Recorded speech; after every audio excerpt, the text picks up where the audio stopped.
இந்த 8 வழி பசுமை சாலைக்கு வந்து ஒட்டுமொத்தமாக எதிர்ப்பு தெரிவிச்சிருக்காங்க. அதாவது இது வந்து புதிதல்லைங்க. அணைகள் வெட்டினால் எதிர்ப்பு தெரிவிப்பவங்க, குளங்கள் வெட்டினால் எதிர்ப்பு, சாலைகள் போட்டால் எதிர்ப்பு என்பது காலங்காலமாக இருந்து வரக்கூடிய பிரச்சனைகள். ஆனால் அணைகளும் இல்லாமல், சாலைகளும் இல்லாமல், தொழிற்சாலைகளும் இல்லாமல், மருத்துவமனைகளும் இல்லாமல், விமான நிலையங்களும் இல்லாமல், பேருந்து நிலையங்களும் இல்லாமல் எந்த நாடு வந்து வளர்ச்சி அடைய முடியுங்கிறது தான் என்னுடைய கேள்வி.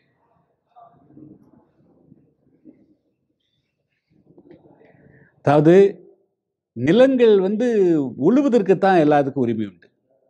நிலம் வந்து அரசுக்கு தான் சொந்தம். அது யாரும் தெரிஞ்சுக்கல. All lands are own to the government of India. அது யாருமே இன்னும் தெரிஞ்சுக்கல. அந்த நிலத்தை சொந்த உரிமை என்பது வந்து அரசுக்குத்தான் உரிமை உண்டு. எல்லா நிலங்களுக்குமே ஒரு நிலத்தை வந்து அரசு நினைத்தால் எந்த நேரத்திலும் எதுக்கும் பயன்படுத்த முடியும். That is a rule. தனிநபர்களுக்கு அல்ல. அது தனிநபர்களுக்கு பயன்படுத்துவதற்கு உண்டான உரிமை என்பது வேறு. சொந்தம் என்பது இட் இஸ் அ கான்ஸ்டியூஷன். அதுதான் வந்து அதனுடைய அத்தாரிட்டி. அப்போ வந்து இந்த அரசு ஒரு வளர்ச்சிக்காக சாலைகள் இன்னும் வந்து எல்லா சாலைகளையும் விரிவுபடுத்த வேணும். விமான நிலையங்கள் வந்து முதல்ல வந்து 10 வருஷத்துக்கு முதல்ல பணக்காரர்கள் மட்டும் போயிட்டு இருக்காங்க. இன்னைக்கு சாதாரண மக்கள் விமானத்து வழியே பறக்கிற அளவுக்கு நிலைமைகள் மாறி இருக்குது. ஸோ அதனால் வந்து இது போன்ற வளர்ச்சிகளை ஊக்குவிக்க வேண்டுமே தவிர அதை வந்து நீர்த்து போக வைக்கக்கூடாது, அதுக்கு எதிர்ப்பு தெரியக்கூடாது. இப்பொழுது வந்து அண்மை காலமாக எதற்கெடுத்தாலும் எதிர்ப்பு என்ற ஒரு இலக்கற்ற போக்குகள் குறிப்பாக அந்த சமூக வலைத்தளங்களை பயன்படுத்தி உண்டாக்கப்படுது. அது தமிழ்நாட்டுக்கோ இந்தியாவுக்கோ நல்லது கிடையாது. அது எந்த விதத்திலும் சரியானது கிடையாது. எல்லாமேலையும் குறை இருக்கு, குறையில்லாதது கிடையாது ஆச்சுங்களா. அப்படி பார்த்தா நாம் காடுகளை அழித்து வீடு ஆக்கியிருக்கவே கூடாது.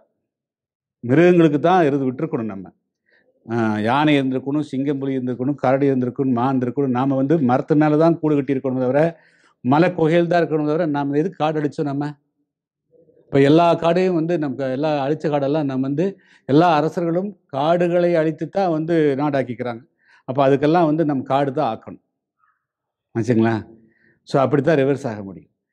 பாதிக்கப்பட்டால் விவசாயிகளுக்கு சாலை பணி அமைக்கின்ற பொழுது பாதிக்கப்பட்டால் நிச்சயமாக அவர்களுக்கு வந்து கூடுதலாக அவருடைய லைஃப்பில் எந்த விதத்திலும் பாதிக்காத அளவுக்கு நட்டீடு கொடுக்கணும். நட்டீடு கேட்கறதுக்கு அவங்களுக்கு எல்லா ரைட் இருக்குது. தனிப்பட்ட முறையில் ஒரு விவசாயி குறிவைத்து அல்லது அப்படி பண்ணுச்சுன்னா அரசு வந்து தவறு செய்து அதிகாரம் தவறு செய்யணும். ஆனால் ஒரு இடத்துல சாலை போடுறதுங்கிறது தொலைநோக்கு பார்வையோடு வருங்கால சந்ததிற்காக செய்யக்கூடிய காரியங்கள். அதை எப்படி வந்து இதில் ஒரு குறுகிய கண்ணோட்டத்தோடு சிலர் பார்க்குறாங்கன்னு தெரியல. முழுக்க முழுக்க அண்மை காலமாக தமிழகத்தில் நடக்கக்கூடிய பெரும்பாலான போராட்டங்கள் அரசியல் தூண்டுதலோடு மட்டுமே நடைபெறுவதாக கருதுகிறேன்னு தவிர இதில் வந்து எந்த விதமான பரந்த நோக்கமோ தொலைநோக்கு சிந்தனையோ கிடையாது. முழுக்க முழுக்க அரசியல் மட்டுமே இருப்பதாகவே நான் கருதுகிறேன். 3-4 தலைமுறையாக வந்து அந்த இதில் விவசாயம் பண்ணிட்டு வராங்க.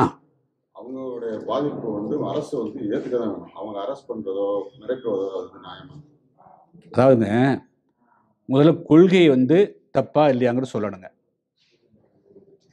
அரசு வந்து ஒரு பரந்த நோக்கத்தோட ஒரு சாலையை வந்து 8 வழி சாலையாக கொண்டு போகிறாங்க. அப்போ வந்து ஃபைட் பண்ணலாம். எப்படி எனக்கு வந்து இந்த லேண்டுக்கு இவ்வளோ காஸ்ட் கொடுங்கன்னு ஃபைட் பண்ணலாம். அதுதான் வந்து முறை. பிரச்சனையை அந்த நஷ்டீடு கேட்கற பிரச்சனை இல்லை, அதே கூடாது அப்படின்னு சொல்லி கொண்டு போகிறாங்க. அதை வந்து இந்த சமூக வலைத்தளங்கள் அதில் வந்து தவறுதலாக அதை வந்து மேக்னிஃபை, அதாவது 100 மடங்கு 500 1000 மடங்கு மேக்னிஃபை பண்ணுறாங்க. உண்மைக்கு மாறான வந்து செய்திகளை வந்து பரப்புகிறாங்க. அதுதான் விளைவு. இந்த திட்டம் கொள்கை வழிச்சா சாலை வேணுமா வேண்டாமா, விமான நிலையம் விரிவாக்க வேண்டுமா இல்லையா,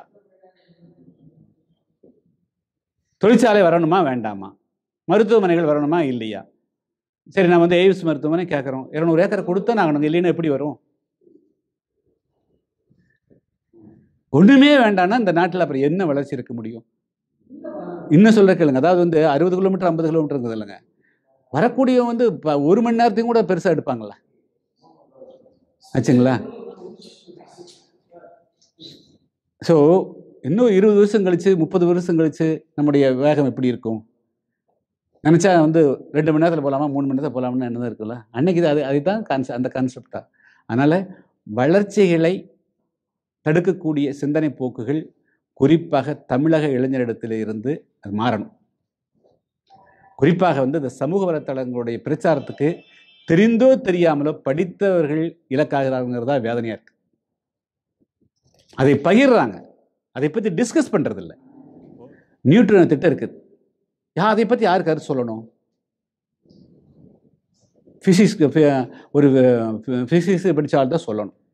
ஒரு அணுவப்படுத்தினா என்ன, அதுக்கு நிறைய உண்டா இல்லையா, அதில் கதிரியக்கம் உண்டா இல்லையான்னு சொல்லணும். ஜல்லிக்கட்டு நேரத்தில் சொன்னாங்க, இந்த மாடுல இந்த பால் குடித்தா சக்கரை வியாதி வரும், இந்த பால் குடித்தா ஜெர்சி மாடு பால் குடித்தா சக்கரை வியாதி வந்துடும் அப்படின்னு. சைனாவில் இருக்கிறவன் என்ன பால் கொடுக்குறான்? நாட்டு பாலாக குடிக்கிறான். ஆசிய நாடுகள் எல்லாத்துலேயுமே சக்கரை வியாதி உண்டு. தமிழ்நாட்டில் மட்டும்தான் ஜெர்சி பால் குடிக்கிறோமா? இந்தியாவில் 11% பேருக்கு சக்கரை வியாதி இருக்குது. ஆந்திராவில் இருக்கிற சக்கரை வியாதி காரணம் என்ன? ஸோ அதனால் உண்மைக்கு புறம்பாக எல்லாமே கேன்சர். இப்போ ஒரு இருக்குதுங்க, எல்லாமே கேன்சர் வரும். தூத்துக்குடியில் கேன்சர், நியூட்ரன் வந்தால் கேன்சர், ஓஎன்ஜிசி ஆயில் எடுத்தால் கேன்சர், ரோடு போட்டால் கேன்சர். எந்த விதமான டாக்டர்ஸ் ஒப்பீனியன் கிடையாது, விஞ்ஞானிகள் கெமிஸ்ட்ரி ஒப்பீனியன் கிடையாது, யாருடைய ஒப்பீனியன் கிடையாதுங்க. 2 NGOs தமிழ்நாட்டு இளைஞர்களை எப்படி வேண்டுமெல்லாம் திசை திருப்பலாங்கிற அளவுக்கு ஒரு மோசமான நிலை இருக்குது. இது ஆபத்தான போக்குங்க. இது நம்ம ஊடகங்கள் எல்லாமே சேர்ந்து தமிழக மக்களை இது போன்ற தீய பிரச்சாரங்களிலிருந்து பாதுகாக்கும்.